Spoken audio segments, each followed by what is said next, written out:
Hello good morning नमस्ते अनि धेरै धेरै स्वागत छ यहाँहरू सबैलाई दिनेश एफएम 93.8 मेगाहर्जबाट हरेक बिहानी 8:30 बजेदेखि 9:30 बजेसम्म 1 घण्टाको समयावधि हाम्रो तपाईसँग रहन्छ र हरेक दिन शनिबार बाहेक हप्ताको 6 दिनमा हामी तपाईसँगै हुन्छौँ। फरक बार फरक प्रस्तुति मात्र हाम्रो एउटै समय रहन्छ र यो समयमा हामीले थुप्रै कुराहरू तपाईसँग गर्छौँ र तपाईसँग थुप्रै कुराहरू गर्ने अनि तपाईका माझमा गरेका कुराहरूलाई सुनाउने जमर्को पनि हामीले हरेक दिन गर्दै आएका छौँ। मेरो नाम चाहिँ रोहित हो। मलाई प्रविधि संयोजनमा राजेश अनि नवीनको साथ मिलिरहेको छ र थोरै कुरा आजको मौसमको विषयमा गरिहाल्छु म सुरुवातमा। हिजो रातिदेखि निकै धेरै पानी परिरहेको छ र यो पानीले गर्दाखेरि अब पहाडी भूभागतिर अत्याधिक बाढी आउने र त्यो बाढीले गर्दाखेरि तराईमा पुरै डुबान पर्ने समस्या हुन्छ। 13-14 दिन पनि भएको छैन यो डुबानमा परेको, फेरि त्योभन्दा अझ विकराल अवस्था आउँछ कि भन्ने अहिलेको पानी परिरहेको जुन एउटा खालको छ र त्यसले गर्दा अनुमान हामी सहजै लगाउन सक्छौँ। बजार पुरै जलमग्न छ। तपाईँ यता कता हिँड्दै हुनुहुन्छ भने तपाईँ घरमै सुरक्षित रहनुहोस् होइन। पानीको समस्याबाट पनि तपाईँ बस्नुहुन्छ, सँगसँगै कोरोनाको समस्याबाट पनि बस्नुहुन्छ। र हामी नेपालीहरूलाई यति बेला सबैभन्दा एउटा खालको तनाव या सबैभन्दा एउटा दुविधा पनि के छ भने एकातिर गर्मी भयो भने सलह किरा प्रवेश गर्ने डर होइन, जाडो भयो भने कोरोनाले बढी अट्याक गर्छ भन्ने डर, यस्ता खालका डरको बिचमा नेपालीहरू हामी बस्नु परेको छ। तर पनि एकअर्काको साथ दिन जरुरी छ। त्यो साथ तपाईँ हामी सबैले दिनुपर्छ। तपाईँको गाउँठाउँमा कुनै पनि ठाउँमा डुबान परिरहेको छ, कुनै समस्या छ भने हामीलाई तपाईँले 410-210 हाम्रो न्युज शाखाको नम्बर हो, यो नम्बरबाट जानकारी गराउन पनि सक्नुहुन्छ र तपाईँले कार्यक्रमबाट पनि आफ्ना आवाजहरू राख्न सक्नुहुन्छ। आज मैले कुराकानीकै दौरानमा पनि तपाईँका गाउँठाउँमा भएका कुनै पनि क्रियाकलापका विषयमा कुराकानी गर्न सक्छु र कार्यक्रममा आजको विषयतर्फ प्रवेश गरौँ। आज हामीले शिक्षकका कुरा उठाउनेछौँ, विशेष गरेर राहत शिक्षकका मागहरू अनि ती मागको सुनवाई सरकारले गरिरहेको छ या छैन भन्ने कुराहरू हामीले गर्छौँ। र हामीसँग शिक्षक हुनुहुन्छ धर्मराज जोशी। पानीमा बिहानै भिज्नु भएको छ, सायद रेनकोट चाहिँ लगाउनु भएको थियो, तर रेनकोट लगाएर पनि यो पानी हावा र पानी सँगसँगै परेका कारणले उहाँ चाहिँ चुर्लुम्म भिजेर पुग्नु भएको छ यति बेला र उहाँसँगै म आज कुराकानी गर्नेछु। सर, यहाँलाई धेरै धेरै स्वागत छ। हजुर, धन्यवाद रोहित सर। पहिलो कुरा त पानीमा जुगेडाबाट यहाँसम्म पुग्दाखेरि भिज्दै पुग्नुभयो र यो आत्मीयता हामी यसलाई सम्झ्यौँ या कुन रूपले तपाईँ यसरी भिजेर पनि आज दिनेश एफएमको यो स्टुडियोमा बोल्दै हुनुहुन्छ? एकदम दिनेश एफएम प्रतिको मेरो आत्मीयता र हजुरहरूको म प्रतिको आत्मीयताकै रूपमा यसलाई बुझ्नुपर्छ र मैले धन्यवाद पनि दिनुपर्छ। दिनेश एफएमले मलाई विविध विधाहरूमा कुरा गर्नको लागि पटक पटक समय दिएको छ, म यसका लागि आभारी छु। म जस्तो सुकै प्रतिकूल मौसम या परिस्थितिमा पनि सकेसम्म दिनेश एफएममा पुग्न पाएँ भन्ने त्यो चाहिँ पाए हुन्थ्यो भन्ने लाग्छ मलाई। हजुर, एकजना शिक्षक तपाईँको मात्रै कुरा गर्ने हो भने आज तपाईँसँग कुरा गर्छु, तर तपाईँसँग जोडिएको त्यो क्षेत्र नै हामी कुराकानी गर्नेछौँ। पहिलो कुरा त तपाईँ बसिरहनु भएको छ हिजो आजको अवस्थामा या कसरी दिनहरू बित्दैछन्, के गरिरहनु भएको छ? एउटा शिक्षकको दिनचर्या कस्तो छ? एउटा अहिले शिक्षकको दिनचर्या अब उसरी हीनता बोधमा बितिरहेछ भन्नुपर्छ। किनभने अब विद्यालयहरूमा गइन्छ जान त गएर पनि त्यहाँ काम नभएको अवस्था हो। हामीले खाली हाजिरी गर्नुपर्ने अवस्था छ यो कोरोनाको कारणले र यो अब विश्वव्यापी महामारी भएकोले मानवीय उत्पन्न सङ्कट नभएर अब यो प्राकृतिक प्रकोप जस्तै भएको हुनाले अब यसमा हामीले गर्न सक्ने अवस्था त केही छैन। अब महामारी भइसकेपछि त्यहाँ अब अहिले विद्यालयहरू खुल्न सक्ने अवस्था पनि रहेन। त्यही भएर हामी बाध्यताले अब कहिले स्कुलतिरका अनिवार्य नगरी नहुने कामहरू सँगसँगै अगाडि बढाइरहेका छौँ र अब सामान्य अवस्थामा हामी कहिले घर अनि कहिले विद्यालयतिर पनि सुरक्षाका साधनहरू अपनाउँदै पुग्ने गरेका छौँ। जस्तो तपाईँले भनिहाल्नुभयो यहाँनिर पढाइ भइरहेको छैन तर हाजिरी हामी लगाइरहेछौँ। हजुर, हाजिरी किन लगाइरहनु भएको छ, के का लागि लगाइरहनु भएको छ? अब त्यही मलाई पनि अब यो चित्त नबुझेको कुरो हो। हाजिरी लगाएर केही औचित्य म देख्दिनँ। हजुर, तर अब स्थानीय निकाय मार्फतमा अहिले विद्यालयहरू छन् र हाम्रो स्थानीय निकायमा त्यति कडी कडाउ नभए पनि देशभरिको यसो साथीहरूसँग अवस्था बुझ्ने हो भने अनिवार्य त्यत्तिकै पनि बस्नको लागि विद्यालयमा आउनै पर्ने भन्ने सर्कुलर जारी भएको छ र सोही अनुसार पनि भन्नुपर्छ। र अब हामीले कम्तीमा विद्यालयका केही प्रशासनिक कार्यहरू र सँगसँगै अब आउने सत्रको तयारीका केही छलफलहरू, अब पुस्तक वितरणहरू पनि हामीले गरेका छौँ र भर्ना सम्बन्धी पनि केही टोलहरूमा यसो अन्तर्क्रिया कोही अभिभावकहरू भेटिन्छन् भनेर हामी सबै अब समय मिलेकोमा गाउँघरतिर पनि यसो सुरक्षित हुँदै जाँदै त्यो काम पनि गर्नको लागि पनि हामी विद्यालयतिर गइरहेका छौँ र त्यही सन्दर्भमा हामीले हाजिरीलाई पनि अब मुख्य प्राथमिकतामा राखेको हो। भनेपछि त्यो हाजिरी भनेपछि हामी त्यो अनुसारको काम गरिरहेछौँ र भोलिको दिनमा हाजिरी लगाएन भनेपछि त हाम्रो स्यालेरी पनि आउँदैन नै हो, या सेवाको मौका सँगसँगै सेवा त हो र सेवा सँगसँगै हाम्रो पारिश्रमिक पनि निर्धारण भइरहेको छ भन्ने कुरालाई यहाँनिर तपाईँहरूले त्यो ठानेर नै हो। पारिश्रमिक अब हाम्रो मुख्य जीविकोपार्जन पनि व्यक्तिगत रूपमा र पारिवारिक रूपमा पनि त्यही हो र हामीले अहिले अब अन्य पाटाहरूमा गएर जिन्दगीको आर्थिक अवस्था चलायमान गर्न सकिने अवस्था हुँदैन, किनभने हाम्रो एउटा ट्र्याक नै त्योतिर मोडिएको हुन्छ। अब त्यसका लागि पनि नढाँटी भन्नुपर्दा हामीलाई अब जीविकोपार्जनको लागि स्यालेरीको लागि पनि हामीले हाजिरी लाउँछौँ या अहिलेको अवस्थामा हामी बाध्य छौँ भनेर भन्नुपर्छ। हजुर, जस्तो अब एउटा ट्र्याकमा बसेको मान्छे, एउटा लाइनमा बसेको मान्छे, एउटा टाइम टेबलमा बसेको मान्छे भनेको एउटा शिक्षक पनि पर्छ होइन। उसको हरेक दिन एउटा सेड्युल हुन्छ, पढाउन जाने, छुट्टी हुने, त्यसपछि घरमा बस्नेदेखि लिएर हरेक उसको पनि एउटा आफ्नो खालको टाइम टेबल हुन्छ। एउटा शिक्षकको यति बेलाको टाइम टेबल कस्तो बनिएको छ हिजो आज? अब अहिलेको टाइम टेबल अस्तव्यस्त छ भन्नुपर्छ। पहिला जस्तो नियमित छैन र घरमै विभिन्न किसिमका के अब म अहिले साहित्यिक सिर्जनाहरू गर्ने भएकोले त्यहाँतिर छु र अब यस्तै प्रोग्रामहरू पनि परिरहेको छन्। मैले अघि नै भनिहालेँ, अब कति बेला हामी विद्यालय पनि गइन्छ र त्यसै समय बित्छ, त्यही सामान्य हिसाबले बितिरहेछ। तर जुन हामीले विद्यालय चलेको अवस्थामा बित्छ त्यो हिसाबको सुखद बितिरहेको छैन भन्नुपर्छ। हप्ताको 6 दिन स्कुल जाने शिक्षक, हप्ताको 1 दिन शनिबार छुट्टी हुँदाखेरि घरको कामकाज अनि घर परिवारलाई समय, साथमा अलिकति साथीभाइलाई समय दिएर घुमफिरका कुराहरू पनि आउँछन्। तर यसरी त्यो दिन एउटा थियो, तर अहिले त्यो दिन छैन। अहिले दिनै पछि शिक्षक फुर्सदमा हुनुहुन्छ र यो केही समय हामी टाइम चाहिरहेका हुन्छौँ, केही समय हामीलाई चाहिँ अलिकति फुर्सदको समय भइदिएको भए म यो गर्थेँ त्यो गर्थेँ भन्ने हुन्छ। तर अहिले फुर्सदको बिचमा हामी के गरिरहेछौँ, हामी कति गर्न सकेका छौँ या के गर्न सकिरहेछौँ? अब हामी मेरो मात्रै सन्दर्भ नलिएर म सबै शिक्षक साथीहरूलाई समेटेर भन्नुपर्दा टोलमा गएर सिकाइलाई निरन्तरता दिने, वैकल्पिक सिकाइमा सहयोग गर्ने पनि हाम्रो चलिरहेछ। गृहकार्यहरू पठाउने, अहिले अब फेसबुकबाट पनि विभिन्न किसिमका पढाइलाई निरन्तरता दिने क्रियाकलापहरू जोडिएसम्मका र उपलब्ध अभिभावकहरू र विद्यार्थीहरूलाई त्यो गर्ने काम भइरहेछ। व्यक्तिगत रूपमा भन्नुपर्दा मेरो पनि त्योसँग पनि त्यही म पनि छु संलग्न त्यही क्रियाकलापहरूमा भने, अनि सँगसँगै मेरो आफ्नो जुन रुचिको विषय छ त्यसलाई म अगाडि बढाइरहेको छु। जस्तो तपाईँले भन्नुभयो नि, हामी घरमा समुदाय स्तरमा गएर त्यहाँ पनि एउटा खालको विद्यार्थीहरूलाई चाहिँ सिकाउने प्रयास चाहिँ गरिरहेका छौँ। त्यो सिकाइमा चाहिँ र स्कुलको सिकाइमा फरक चाहिँ के पाउनु भएको छ? विद्यार्थीहरूको मनोबल चाहिँ कस्तो छ, मनसाय के छ? अब अहिले विद्यार्थी भन्नाले अहिले म अब माध्यमिक तहको शिक्षक भएकोले त्यो तह भनेको एउटा यस्तो किसिमको विद्यार्थीहरू रहने तह हो कि तिनीहरूलाई विद्यालय बिदा भएपछि खुसी लाग्छ, त्यो उनीहरूको बाल स्वभाव।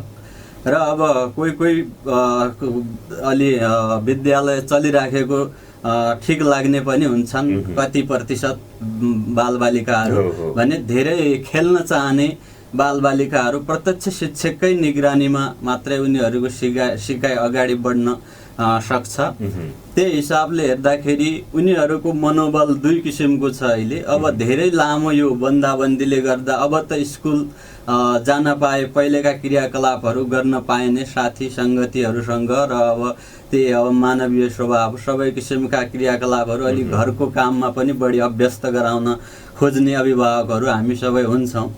त्यो बेला उनीहरू स्कुलै मन पराइरहेको अवस्था पनि हो, र अर्कोतिर अब यो रोग सबैले भनिसकेपछि विभिन्न मिडियाहरूमा यसको त्रासहरू पनि देखिएपछि अनि त्यो विद्यालय नखुलेकै राम्रो भन्ने मनोभाव पनि देखिन्छ भने अब हामीले केही न केही हाम्रा अब जो अलि सबैका एकै किसिमका मानसिकता हुँदैनन्, त्यो मानसिकता अनुसार उनीहरूको मैले व्यवहार पाएको छु। हजुर, राहत शिक्षकका माग र मुद्दा अबतिर हामी लागौँ यो टपिकमा। के हुने यति बेला माग र मुद्दा? तपाईँले त दिनेश खबरमा लेख्नु पनि भएको छ होइन? तपाईँकै उसमा सुनाउ न, माग र मुद्दाहरू चाहिँ के हुन् राहत शिक्षकका यति बेला? यो अब राहत शिक्षकको र म अब समग्र शिक्षकहरूलाई समेट्न चाहन्छु। नेपालमा शिक्षाविदहरू जो छन् र शिक्षाको नीति निर्माण गर्ने तहमा जो छन्, उनीहरूले सही नीति निर्माण गरी नदिएर नेपालको शिक्षा क्षेत्र एकदमै भद्रगोल अवस्थामा पुगेको छ। मैले एउटा शिक्षकको तहबाट धेरै शिक्षाविदहरूको बदखुवाइ गर्नु भन्दा पनि देखेको कुरो र मैले भोगेको कुरो मैले भन्नै पर्ने हुन्छ। शिक्षाविदहरूका द्वैधारे चरित्रहरू यहाँ देखिए। एउटा निजीकरणलाई प्रोत्साहन गर्ने र अर्को सरकारीलाई पनि हामीले प्रोत्साहन गरेकै छौँ भन्ने देखाउने यो एउटा ढोङ जस्तो देखिएको छ। यथार्थमा उनीहरू दोधारे चरित्र किन बोकिराखेका छन् भने उनीहरूका पनि निजी संस्थाहरूसँग आबद्धता छ र निजी सङ्घ संस्थाहरू जो छन् शैक्षिक संस्थाहरू, तिनीहरूलाई मलजल गरेपछि उनीहरूलाई व्यक्तिगत रूपमा फाइदा छ र सोही अनुसारको नीति निर्माणमा उनीहरू सरकारलाई सल्लाह दिन्छन्। सरकारले पनि त्यस्तै किसिमका शिक्षाविदहरूलाई काखी च्यापेको छ कि जसले गलत सरसल्लाहहरू दिन्छ र नेपालको शैक्षिक श्रम बजारमा बेरोजगार हुने गरी श्रमिकहरू उत्पादन गर्ने अर्थात् शैक्षिक श्रमिकहरू उत्पादन गर्ने सल्लाह दिने एक किसिमको अब गलत शब्दमा भन्नु पर्दाखेरि खुरापात मनोभाव भएका शिक्षाविदहरू मैले देखेको छु, म भोगिरहेको छु र हाम्रो यो समाजले भोगिरहेको छ जानी नजानी। जस्तो त्यो भइरहेको कुरा त त्यो छ तपाईँले जुन भनिरहनु भएको छ, तर तपाईँहरूको यो उसमा पनि माग र मुद्दा। म त्यसमा जान्छु। यही बिचमा हामी पनि ती शिक्षाविद र सरकारको नीतिको कारणले बीचमा अल्मलिएका शिक्षकहरूमध्ये पर्छौँ भनेर म त्यसलाई जोड्न खोज्दै थिएँ। म पनि र राहत शिक्षकहरू जति पनि छौँ त्यही नीति अन्तर्गत हाम्रो पनि एउटा राहत भन्ने भित्र हामी पनि पर्यौँ। नेपालमा 17-18 किसिमका शिक्षकहरू नेपालमा छन् र त्यो मध्येको एउटा हो राहत। त्यो राहत भन्ने जुन 59 सालदेखि त्यसको अवधारणा सुरु भयो, त्यो सुरु भइसकेपछि र हाल आएर यो 77 सालसम्म आइपुग्दा माग र मुद्दाहरू जुन उठान भएको छन् तिनीहरूको सम्बोधनतिर न शिक्षाविदले सोचेको छ न सरकारले सोचेको छ। त्यही भएर मैले यहाँ शिक्षाविदहरूलाई जोडेको। अब हाम्रा माग मुद्दा बुदागत रूपमा भन्नुपर्दाखेरि अब हामीले लामो समयदेखि शिक्षण पेसामा आफूलाई अभ्यस्त गरिसक्यौँ र हामी यो देशको एउटा कुशल शिक्षक हौँ र हामीलाई कुशल शिक्षक मानेर नै नेपाल सरकारले विभिन्न विद्यालयहरूमा खटनपटन गरेको छ र हामीलाई एउटा स्थायी सरहको सेवा सुविधा नदिए पनि हामीले गर्नुपर्ने जुन कर्तव्य छ र काम छ त्यो सबै हामीले पनि स्थायी शिक्षक सरह गरिरहेका छौँ। हामीले एसई लगायत 11-12 पनि अनुदान राहतभित्रै पर्छ, 11-12 पढाउने सरहरू पनि र उनीहरू पनि यही अवस्थाबाट गुजिरहनु भएको छ। हामीले सक्षम भएर नै 10औं 15औं ब्याचहरूलाई हामीले शैक्षिक सत्रहरू पार गराएका छौँ। हामी हरेक क्रियाकलापमा संलग्न हुन पाउने, तर अब हामीलाई स्थायी व्यवस्थापन गरियोस् भन्ने हाम्रो मुख्य माग हो र एउटा पहिलो नम्बर हो यो पहिलो मागमै जाउँ, त्यसपछि हामी अर्को मागतर्फ लागौँला। स्थायी गरियोस् हजुर भन्ने तपाईँहरूको माग हो। हजुर तर गरियोस् भनेर एउटा युनिटीको आधारमा तपाईँहरूको ठुलो युनिटी छ भन्दैमा त्यो त तपाईँहरूले सरकारको रोल पनि नमान्ने अनि स्थायी पनि हामीलाई गरियोस् भन्ने त्यो खालको प्रवृत्ति भएन। म यसमा समर्थन जनाउन सकिनँ। हजुर रुल हामीले नमान्ने हजुरले कुन अर्थ भन्नु? मैले जस्तो लोकसेवाको कुरा छ हैन, एउटा खालको त्यसरी पनि एउटा चरण छ, उसले लिने क्लास सरकारी तवरबाट एउटा छ, तर हामी त्यसमा भाग पनि नलिने अनि अर्कोपट्टि हामी राहत बनेर पढाइरहेका छौँ, त्यो आफ्नो ठाउँमा छ, क्वालिटीको हिसाबले त्योभन्दा पनि राम्रो होला। तर मैले यहाँ बुझेँ र म कुरा मैले काटेँ, माफ चाहन्छु। हामीले शिक्षक सेवा आयोगले भन्न खोज्नु भएको शिक्षक सेवा आयोगले लिने परीक्षाहरूमा हामी सामेल नभएको होइन। हामीलाई शिक्षक सेवा आयोगमा लग्ने किसिमको वातावरण कति वर्ष अगाडि हुनु पर्थ्यो भन्ने कुरो सरकारले हामीलाई स्पष्ट भन्नुपर्छ र त्यसको जिम्मेवारी उसले लिनुपर्छ। हामी जसरी 6 महिनाको लागि नियुक्त भएका शिक्षक हौँ, अब उनीहरूको जो नीति निर्माण तहलाई मैले अगाडि दोष दिएँ, जस्तै म 65 सालमा नियुक्त भएको शिक्षक हुँ, 65 को साउनमा नियुक्त भएको शिक्षक, 65 को पुसमा मेरो नियुक्तिको म्याद सकिन्छ र त्यसपछि सरकारले लगत्तै मेरो व्यवस्थापनको लागि सोच्नुपर्ने कि त मलाई त्यो क्षेत्रबाट अब तिम्रो विकल्प अन्य ठाउँमा छ, यो ठाउँमा भएन, यो किसिमले जाऊ भनेर मेरो जिन्दगीको ऊर्जाशील समयलाई त्यसै दिनबाट म त्यसतिर लाग्ने थिएँ र त्यो पुसमा गर्नुपर्ने 65 पुसमा गर्नुपर्ने काम 77 पुससम्म पनि गरेन, 77 को यो साउनसम्म पनि गरेको छैन। जुन यो खुलिरहेको शिक्षक सेवा आयोगको कुरा गर्नुभयो हजुरले, त्यो भनेको खुला हो र त्यो खुलामा हाम्रा कयौं साथीहरू भाग लिएका छन् र हाम्रा विभिन्न पदाधिकारीहरूले नाम पनि निकालेका छन् र त्यो धेरै जसो राहत शिक्षकहरू नै पास भएको छन्। लगभग म दाबीको साथ भन्छु 80% जति त्यो खुलेको शिक्षक सेवा आयोगमा पनि राहत शिक्षक भएर काम गरेका साथीहरूले आफ्नो नतिजा सफल भएर अहिले शिक्षण गरिरहनु भएको छ। त्यो भनेको सीमित, अब हाम्रो संख्या र त्यो शिक्षक सेवा आयोगले खोल्ने संख्यामा फरक पर्छ र अहिले हामी 40,000 को संख्यामा छौँ। जस्तै अघिल्लो गत सालमा खुलेको शिक्षक सेवा आयोगमा यो सुदूरपश्चिमभरिको लागि मानव नेपाली विषयको लागि 2 सिट छ र हामी राहतभित्र कति छौँ, त्यो आधारमा नेपाल सरकारले खोल्ने र राहतलाई पनि त्यसरी लैजाने। शिक्षक सेवा आयोगमा हाम्रा जो शर्तहरू छन् ती शर्तहरू सहित त्यो परीक्षामा लैजाओस् भनेर हामीले पटक पटक भनिरहेका छौँ, प्रक्रिया पुर्याएर जाओस् हामीले भनिरहेका छौँ।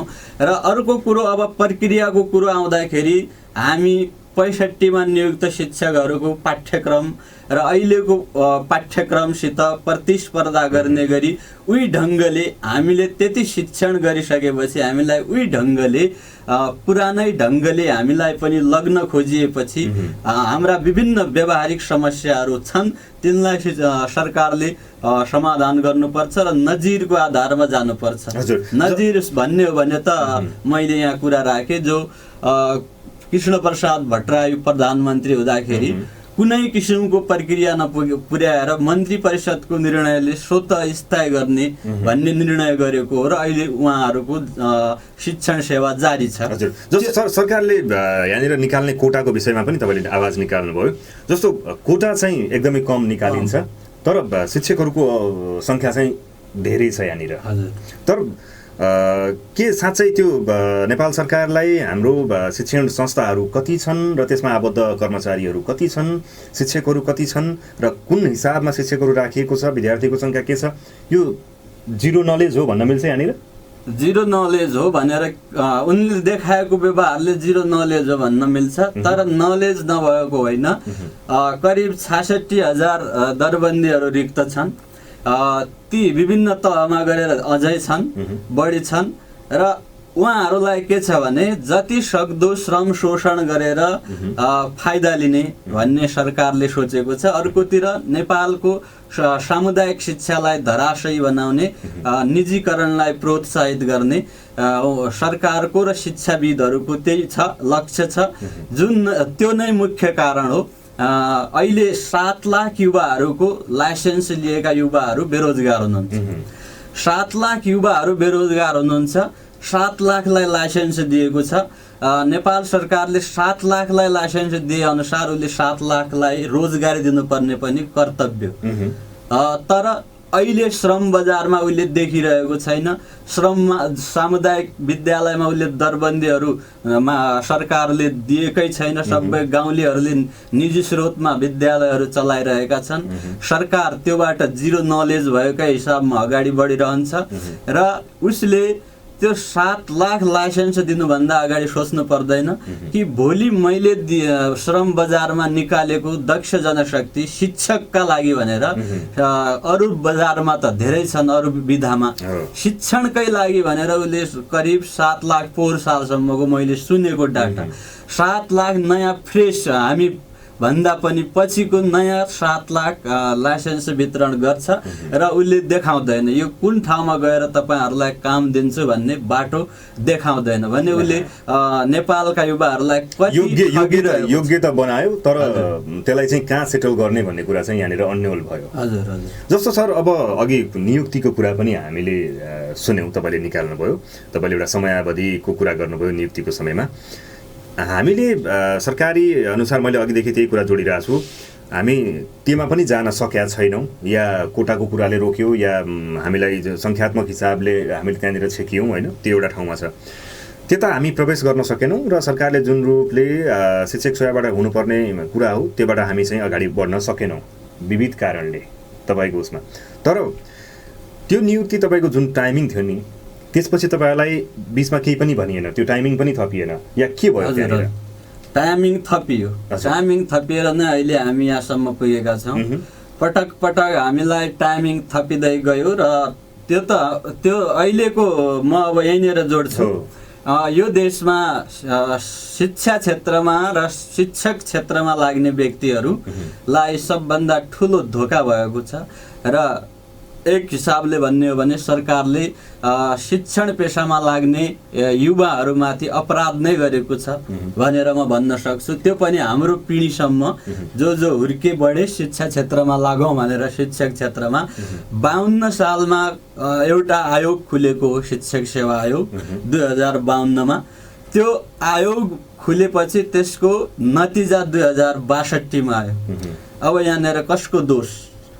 10 वर्षसम्म नेपाल सरकारले शिक्षकको परीक्षा लिन्छ र नतिजा निकाल्दैन र त्यो प्रत्येक वर्ष खोलेर त्यो भित्रका जनशक्तिहरूलाई शिक्षकहरूलाई व्यवस्थापन गर्नुपर्ने ठाउँमा 10 वर्ष शिक्षक सेवा आयोग बन्द त भयो, त्यो 10 वर्ष मात्र होइन, पछि पनि 70 मा खुलेको छ, एकैचोटि 63 मा अलिअलि छ र त्यो 70 सम्म 18 वर्षको अवधिसम्म हामी हाम्रो जुन शैक्षिक उमेर छ, हाम्रो ऊर्जाशील उमेर छ र हामीभन्दा अगाडिका जो 18 किसिमका अस्थायी करार लियन लगायतका विभिन्न ठाउँमा रहेका युवाहरू युवतीहरू छन्, उनीहरूको उमेरलाई नेपाल सरकारले द्वन्द्वका नाममा र विभिन्न किसिमका नाममा लियो, समय लियो, बर्बाद गर्यो भनिसकेपछि हामीले त्यो समयमा अवसर नपाएको त्यो पाठ्यक्रम बमोजिम, त्यस बेलाको हामीले लिएको शिक्षा बमोजिम। अहिले हामी असक्षम छौँ भन्दैन र विभिन्न किसिमका हाम्रा केही शर्तहरू छन् यो देशमा शिक्षण सेवा गरे बापत, लामो समय शिक्षण सेवा गरेका कारणले, र त्यो समयको क्षतिपूर्ति हामीले पाउने कि नपाउने, राजनीतिक क्षेत्रको मा लागेको मान्छेले मात्रै यो देशमा क्षतिपूर्ति पाउँछ र अन्यायको क्षतिपूर्ति पाउँछ कि अरू क्षेत्रमा पनि यो उमेर लिएको मानिसको जिन्दगी नै बर्बाद पारे बापत राज्यले केही हेर्नुपर्छ भन्ने हाम्रो धारणा हो र हामीले त्यही अनुसार आफ्ना माग मुद्दाहरू उठाइरहेका छौँ। हामी त्यो अवधिमा शिक्षक सेवा आयोग दिन किन पाएनौँ भनेर हामीले आवाज उठाइरहेका छौँ। त्यसको उत्तर नेपाल सरकारसँग एउटै छ, त्यो जनयुद्ध भन्ने छ। वा अन्य युद्धहरू आन्दोलनहरू भन्ने छ त्यसमा पनि हाम्रो पनि योगदान छ। जनयुद्ध पनि हामीले नै थेग्यौँ र यो जनआन्दोलनमा पनि हाम्रो योगदान छ। सबै नागरिकको योगदानले व्यवस्था अवस्थाहरू परिवर्तन छन्। अहिलेको अवस्थामा पनि तपाईँ आफ्नो कार्यक्षेत्रमा असुरक्षित हुनुहुन्छ, तपाईँको यसमा भविष्य छैन। एकदम भविष्य यो राज्यले कुनै क्षेत्रमा पनि भविष्य देखाएको छैन। त्यसमा पनि नेपालको शिक्षण क्षेत्र स्थायीमा पनि एकदमै विभेद छ। स्थायी शिक्षक र निजामती त्यही किसिमको शिक्षा, त्यही किसिमका क्याम्पसहरूबाट त्यही लगानीमा शिक्षक बन्छ र त्यही लगानीमा निजामतीको अलिकति के कोर्सहरूको तलमाथि होला भने शिक्षकको सेवा शर्त सुविधा र उसको अवस्था र निजामतीको दाँच्ने हो भने एकदमै शिक्षकको दयनीय छ र वृत्ति विकासका कुनै किसिमका योजनाहरू शिक्षकले पाउँदैन। वृत्ति विकास भनेको 0 लेभलमै छ र निजामती सरहको कुनै किसिमको सेवा सुविधा शर्त केही पनि शिक्षकले पाएको अवस्था होइन र हुनुपर्ने निजामती भन्दा एक स्टेप माथि हो। तर त्यो पनि म भन्दैन, म थाई शिक्षकहरूका माग मुद्दा सबै पुरा भएका छन् भन्दैन, किनभने भएकै छैनन्, नभएको कुरो भन्नु हुँदैन। र म शिक्षक भएकोले उहाँहरूको पनि मैले कुरा उठाएँ कि उहाँहरू पनि पीडित हुनुहुन्छ।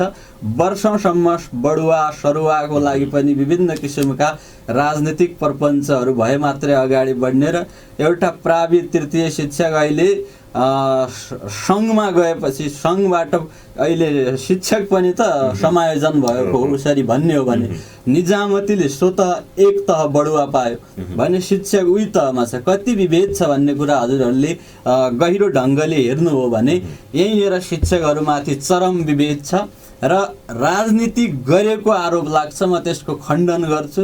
राजनीति गराइन्छ। म यो विषयमा फेरि आउनेछु सर। अहिलेको लागि कार्यक्रममा छोटो ब्रेक अनि टाइम चेकतर्फ लाग्छु। यसपछिको बाँकी समयमा फेरि हामी आउँछौँ। कार्यक्रममा आज हामी कुराकानी गरिरहेका छौँ राहत शिक्षकका माग र मुद्दाका सवालमा रहेर शिक्षक धर्मराज जोशी हामीसँगै। अलराइट, कार्यक्रममा फेरि पनि स्वागत छ। सुनिरहनु भएको छ र हेरिरहनु भएको छ दिनेश एफएम 93.8 मेगाहर्ज। म रोहित तपाईँसँग छु र तपाईँको साथमा 9:30 बजेसम्मको यात्रा मैले तय गरिरहेको छु। मेरो साथमा आज हुनुहुन्छ शिक्षक धर्मराज जोशी। उहाँसँगको कुराकानी तपाईँहरूको माझमा राख्दैछु। सर, यहाँलाई फेरि पनि स्वागत छ। हजुर, धन्यवाद। जस्तो अलिकति असुरक्षाको कुरा, अन्योलताका कुराहरू हामी पनि गरिरहेका थियौँ। यो कुरालाई म जोड्न चाहन्छु। जस्तो हामी लामो समयदेखि तपाईँ यसमा आबद्ध भइरहनु भएको छ, तर अन्योलताका बिचमा आबद्धै हुनुहुन्छ। यो अन्योलतामा किन तपाईँ अहिलेसम्म के कारणले गर्दाखेरि अन्योलताको बिचमा पनि तपाईँ शिक्षण पेसामा आबद्ध हुनुहुन्छ? यो अन्योलतामा रहनुको कारण अन्योलतामा राख्ने राज्य नै हो र आफू किन त्यही पेसामा रहनु भो भन्न खोज्नु भयो होला हजुरले। त्यही पेसा अन्य पेसामा किन जानु भएन भन्ने कुरोको लागि मलाई शिक्षण पेसा नै मन परेर म शिक्षक हुनकै लागि शिक्षा शास्त्र संकायको विद्यार्थी भएको र त्यहीबाट मैले आवश्यक किसिमका योग्यताहरू लिए र म प्रवेश गरेँ भनेपछि त्यो क्षेत्र मलाई मन परेर र त्यो क्षेत्रमा भविष्य होला होला होला होला भनेर आश गर्दा गर्दै म अहिलेसम्म त्यही क्षेत्रमा छु र मैले एउटा आफ्नो व्यक्तिगत स्वार्थ हेर्दाखेरि भविष्य असुरक्षित छ भन्ने लागे पनि जुन कामको सन्तुष्टि हो र जिन्दगीमा गर्नुपर्ने आफूले सोचेको काम गर्न पाउँदा खुसी नै छु र हामी सङ्घर्षरत छौँ। हामीले गरे अनुसारको काम अनुसारको केही न केही सम्बोधन होला भन्ने आशामा हामी अहिलेसम्म दुई किसिमले अल्झिरहेका छौँ भन्नुपर्छ। हजुर, यसरी अल्झिरहँदाखेरि एउटा खालको सन्तुष्टि त तपाईँले भनिहाल्नुभयो। असुरक्षित छु भन्ने कुरा पनि थाहा छ, तर सन्तुष्टि छु भन्दाखेरि यहाँनिर त कस्तो कस्तो नसुहाए जस्तो। आर्थिक रूपमा हामी असुरक्षित छौँ, तर गर्नुपर्ने जुन कर्तव्य र राज्यलाई दिनुपर्ने योगदान छ र शिक्षा क्षेत्रमा जुन आफूले यो गरौँला भोलि भविष्यमा गएर हरेक आफ्ना रुचि हुन्छ पढेपछि के गरौँला भनेर मैले राज्यको नागरिकको रूपमा शिक्षक भएर काम गरौँला भनेर म त्यो पेसामा छिरेको हो र मैले पाएको जुन वातावरण छ राज्यबाट सो अनुसार मैले आफ्नो रुचिको विषयलाई अगाडि बढाइरहेको हुनाले म सन्तुष्ट छु भन्दैछु भने म तपाईको त्यो नितान्त विचार लिन चाहन्छु। अब शिक्षक चाहिँ को हुने त, कस्तोलाई चाहिँ शिक्षक बनाउने त, तपाईको एउटा विचारले चाहिँ के भन्छ यति बेला? शिक्षक भनेको घोकन्ते शिक्षाबाट आएको भन्दा पनि जीवन बुझेको, व्यवहार बुझेको, बालबालिकाहरूको समग्र पाठपक्षहरूलाई उजागर गर्न सक्ने, उनीहरूको मनभित्रका र उनीहरूमा रहेको ज्ञानलाई प्रस्फुटन गराउन सक्ने खुबी भएको र यो समाजलाई पढेको र यो माटोलाई पढेको, देशलाई पढेको र हाम्रा आवश्यकताहरूलाई पढेको र भोलिको आवश्यकताहरू पनि बुझ्न सक्ने र त्यो क्षेत्रमा कलिला बालबालिकाहरूलाई डोर्याउने खुबी भएको, समसामयिक विश्व परिवेशसँग मिलजुल गराउन सक्ने खुबी भएको व्यक्ति शिक्षक हुनुपर्छ भन्ने मेरो व्यक्तिगत विचार छ। हजुर, मूल्याङ्कन कुन आधारमा गरिनुपर्छ? मूल्याङ्कन हाम्रो देशको आवश्यकता के हो सो अनुसारको पाठ्यक्रम बन्नुपर्छ र हामी जुन हिसाबले पढाइरहेका छौँ, जसरी हामीले यो पाठ्यक्रमहरू 9-10 सम्मको शिक्षक बन्नको लागि 10 सम्मको पाठ्यक्रमहरू जुन पढाइरहेका छौँ सो विषयमा ज्ञान छ कि छैन भन्ने किसिमले जाँच्न र अन्य शिक्षक भएपछि हुनुपर्ने गुणहरू, बौद्धिक गुणहरू छान्नको लागि के आवश्यक पर्छ सो अनुसारको पाठ्यक्रम बनाएर शिक्षकलाई परीक्षामा ल्याउनुपर्छ र सोही आधारमा छान्नुपर्छ भन्ने मेरो मान्यता रहेको छ। हजुर, जस्तो अहिले शिक्षा क्षेत्रमा शिक्षकहरूको भूमिका कम हुन थाल्यो अनि शिक्षण पेसा भन्दा पनि राजनीतितर्फ, राजनीति नै एउटा खालको पेसा बनाउनतर्फ शिक्षकहरू लागे भन्ने आरोप लाग्छ नि। यो एकदम गलत आरोप, उसरी गलत आरोप हो र बाहिर देखिँदा र केही प्रतिशत मान्छेहरूले त्यो देखाएको कारणले त्यो हामी कहीँ कतै आरोपहरू खेप्नुपर्ने अवस्थामा पुग्छौँ र आरोपहरू सबै सत्य पनि हुँदैनन्, सबै असत्य पनि हुँदैनन्।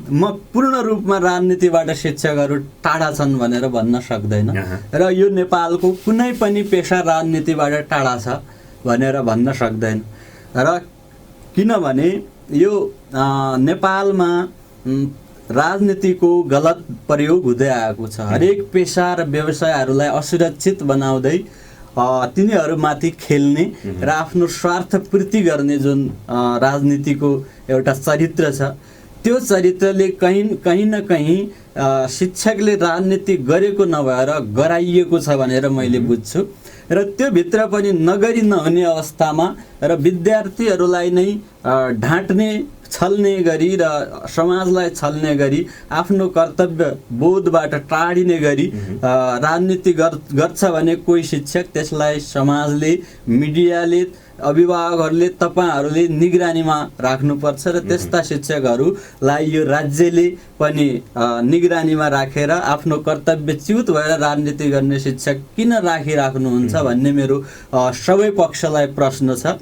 र अर्को कुरो, त्यो शिक्षक साङ्गठनिक रूपमा आबद्ध भएको र पार्टीतिरका कुनै कार्यक्रममा गएको आधारमा हो भने त्यो अब व्यक्ति राजनीतिक पात्र पनि हो र सामाजिक प्राणी पनि हो र शिक्षक पनि त्यही आधारमा सामाजिक प्राणी हो र कुनै बेला समयको आफ्नो कर्तव्य बोध भन्दा बाहिरको समयमा कोही कतै साङ्गठनिक संरचनाहरूमा गएको हुन सक्छ र त्यसको आरोपमा राजनीति गरेको भन्न चाहिँ मिल्दैन, त्यसलाई चाहिँ जज गर्न मिल्दैन। हजुर हजुर, एकदम। र राजनीति गराइन्छ किनभने मैले कुनै पनि शिक्षकले कुनै न कुनै आस्था नबोकेपछि उसको पेशागत र उसको सामाजिक समेत स्थिरता छैन। नेपालमा कुनै पनि पदको, कुनै पनि पेसाको राजनीतिसँग सम्बद्धता, आबद्धता नभइकन भविष्य छैन भन्ने माहौल नेपालको राजनीतिक प्रणालीले निर्धारण गरेको हुनाले यो आरोप शिक्षकलाई, कर्मचारीलाई, डाक्टरलाई, अन्य सबैलाई लाग्ने गरेको छ र त्यो आरोप हामीलाई पनि छ, त्यो स्वीकार्य पनि छ। हजुर, जस्तो माग र मुद्दाकै हामी कुरा गरिरहेका थियौँ, एउटा टपिकमा मात्रै कुरा गरिरहँदाखेरि मैले तपाईँलाई बिचमा त्यसैबाट चाहिँ धेरै प्रश्नहरू गरेँ र माग र मुद्दाकै कुरा गरिरहँदाखेरि हामीसँग कतिवटा माग हुन् अहिलेको अवस्थामा चाहिँ? अहिलेको अवस्थामा हामीसँग एउटै माग हो, सरकारले पुरा गर्यो भने, चाह्यो भने। दरबन्दीहरू धेरै रिक्त छन्, हामी सक्षम छौँ। सक्षम भएर अहिलेसम्म नेपाल सरकारले शिक्षक मानेको छ र हामी आज एउटा परीक्षा दिएर स्थायी भन्ने शब्द राखे मात्रै सक्षम हुने भए आज हामीलाई किन स्थायी नहुँदै यो विद्यालयहरूमा अनुमति दिइएको छ? हामीले पढाएका विद्यार्थीले लिएका सर्टिफिकेटहरू पनि असक्षम हुन् भन्नु पर्यो नेपाल सरकारले भन्ने हाम्रो एउटा तर्क हो। जस्तो तपाईँहरू भन्नुहुन्छ हामी सक्षम छौँ भन्ने कुरा, तर विद्यार्थीको रिजल्ट हेर्दाखेरि पछिल्लो समयमा घट्दै आइरहेको छ, शिक्षाको गुणस्तरमा कमी आइरहेको छ। यसलाई चाहिँ कसरी लिन सकिन्छ? मैले बुझेँ र त्यो कसरी लिन सकिन्छ भने हामी पनि दोषी छौँ। हामी सक्षम छौँ भनेपछि हामीले पाउनुपर्ने वातावरण र हाम्रो जुन सक्षमता छ त्यो सक्षमतालाई हामीले प्रयोग गर्न पाइरहेका छैनौँ। शिक्षा भनेको 3 पिल्लरबाट अगाडि बढ्छ, शिक्षक, विद्यार्थी र अभिभावक। अब शिक्षक पछि विद्यार्थी र अभिभावकलाई किन जोड्यो भने त्यहाँको समसामयिक समाजको आधारमा पनि बच्चाहरूको पृष्ठभूमिलाई पनि शिक्षाले आधारको रूपमा लिन्छ। शिक्षा दिनको लागि सजिलो विद्यार्थी वा सजिलो समाज वा शिक्षा ग्रहण गर्न सक्ने समाज हामीले निर्माण गरिरहेका छौँ कि विरक्त किसिमको र अलि नमिलेको समाज हामीले स्थापना गरिरहेका छौँ भन्ने त्यो पनि हुन्छ।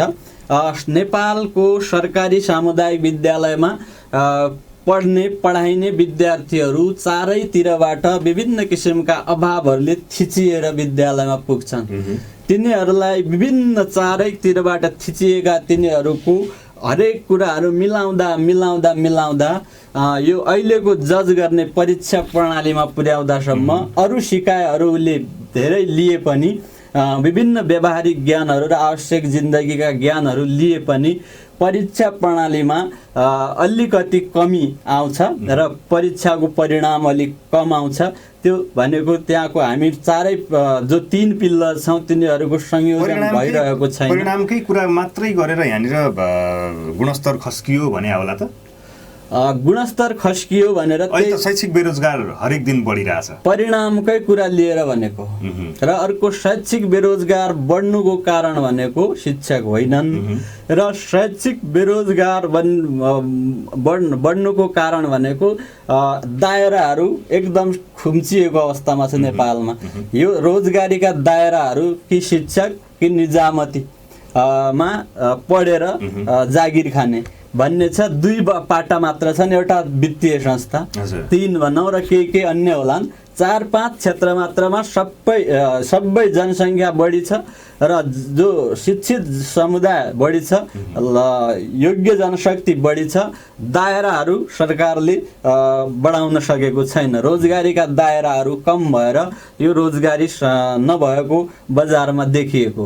दायरा भन्दाखेरि उद्योग कल कारखानाहरू र विभिन्न किसिमका सम्भावनाहरू पढाइ अनुसारको उसले लिएको ज्ञान सिप क्षमता अनुसारको राज्यले उनीहरूलाई काम दिन नसकेको अवस्था हो र जति सरकारलाई चाहिन्छ त्यो एकदमै सीमित छ।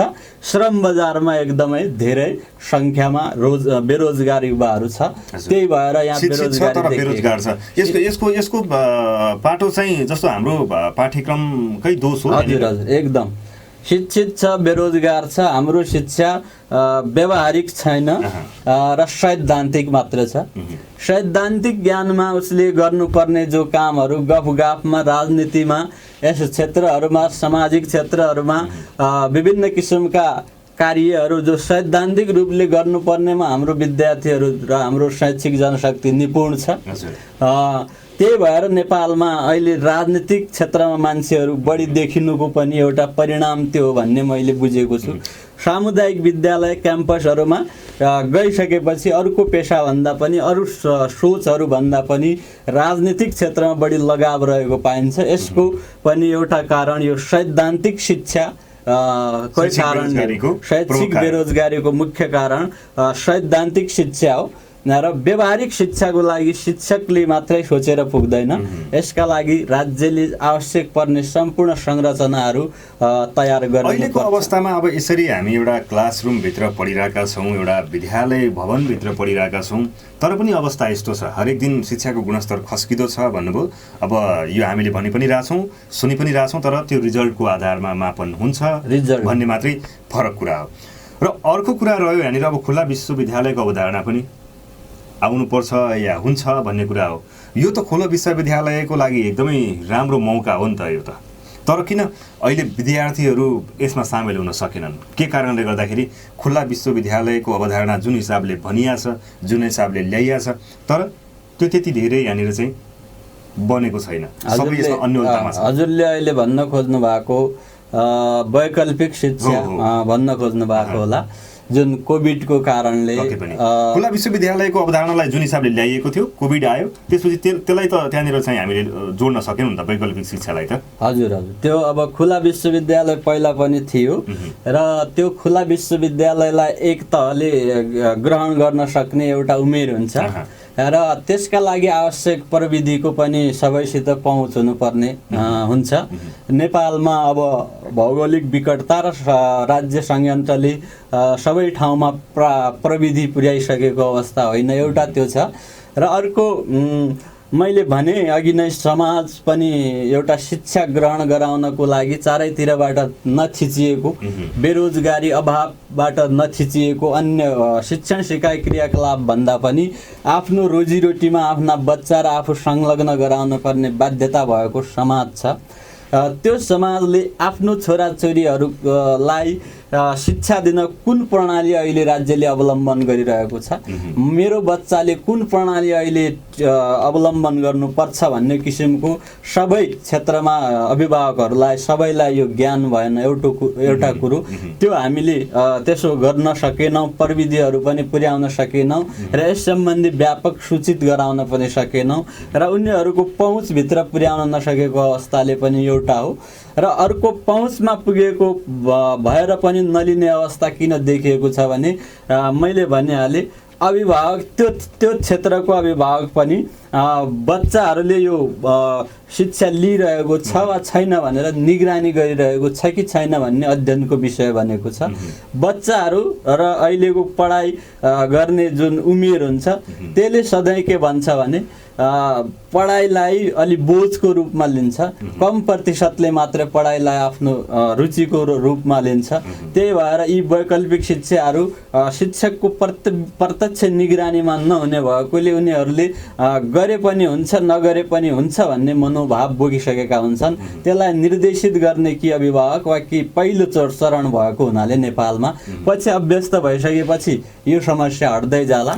यो पहिलो चरण भएको हुनाले यो पनि के शिक्षा हो र यो मोबाइलमा आएको कुराले पनि के म सिकौँला र शिक्षक नभएर पनि म के सिकौँला र यो पढेर पनि केही होला र भन्ने किसिमको अहिले मनोभाव छ। यसलाई चिर्नुपर्छ, बिस्तारै यसमा फेरि आउँछन् र यो नै अभ्यस्त भइसकेपछि वैकल्पिक शिक्षामै जान्छन्। र अर्को कुरो मैले यहाँ अर्को नछुटाउनु पर्ने के जोडेँ भने एउटा यो शिक्षा प्रणालीमा जुन यही प्रणाली अन्तर्गत मापन गर्ने हो भने, यही मापन गर्ने हो, गुणस्तर यही हिसाबले मापन गर्ने हो भने पास र फेलको अवधारणा राख्नुपर्छ जो पहिला थियो। र त्यो पहिला गुणस्तर राम्रो थियो, अहिले खस्क्यो भनेर सबैले भनिराख्छन् भने एउटै कारण मैले बुझेको छु र एउटा कारण त्यो पनि हो पास र फेल, एउटा वातावरण पनि हो।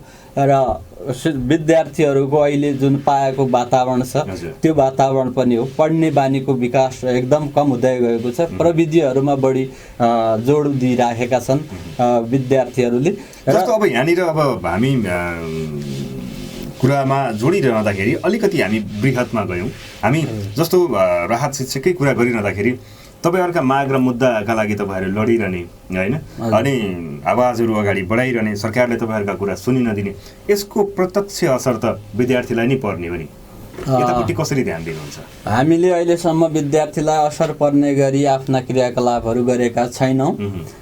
भरसक हामीले बिदाका दिनहरू पाएर आफ्ना क्रियाकलापहरू गर्ने गरेका छौँ। यसमा म सबैलाई ढुक्क हुन अनुरोध गर्न चाहन्छु। हाम्रा जति पनि आन्दोलनहरू भए हामीले विद्यार्थीहरूलाई मार पर्ने गरी आन्दोलनहरू उठान गरेका छैनौँ। मैले अघि नै भनेको थिएँ हाम्रो माग मुद्दा एउटा छ मात्र भने के हो त्यो भन्ने कुरो यहाँ छुट्यो।